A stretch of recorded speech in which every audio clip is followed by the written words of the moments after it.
जय जय राम कृष्ण हरी, जय जय राम कृष्ण हरी. ज्ञानोबांनी आता पुढच्या 8व्या अभंगात संतांच्या संगतीचे महत्त्व सांगितले आहे. संतांचे संगती मनोमार्ग गती, आकळावा श्रीपती येणे पंथे. रामकृष्ण वाचा भावे हा जीवाचा, आत्मा जो शिवाचा राम जप. एकतत्वी नाम साधती साधन, द्वैताचे बंधन न बाधीचे.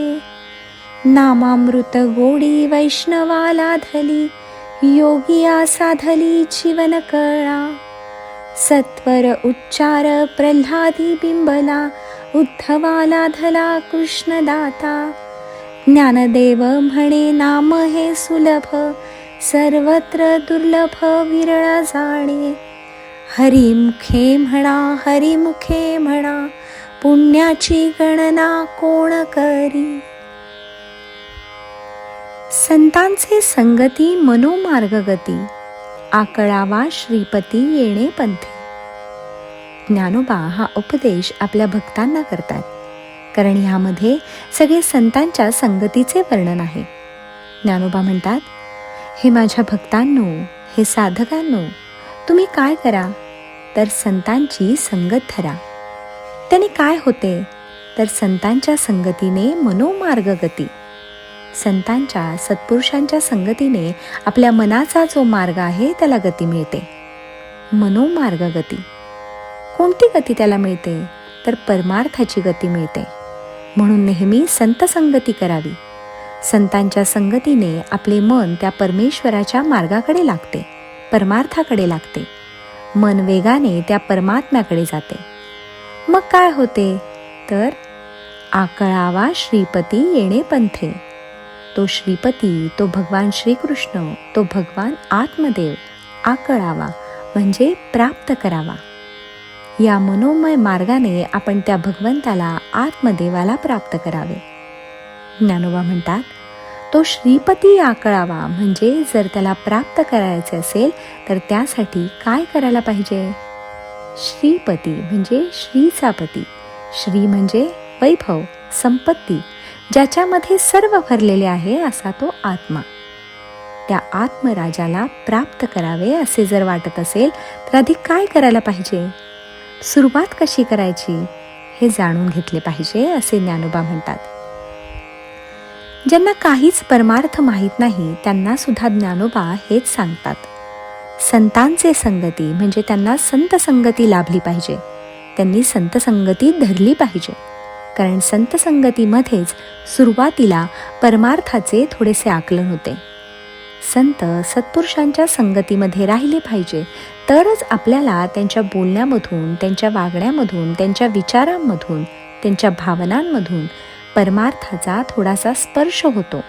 आणि जो पूर्ण अज्ञानी मनुष्य, जो अजून प्रपंचाकडे झुकलेला आहे, त्याला संतांच्या संगतीमुळे परमार्थाचा थोडासा स्पर्श झाला की मग तो आपले मन परमार्थाकडे लावतो.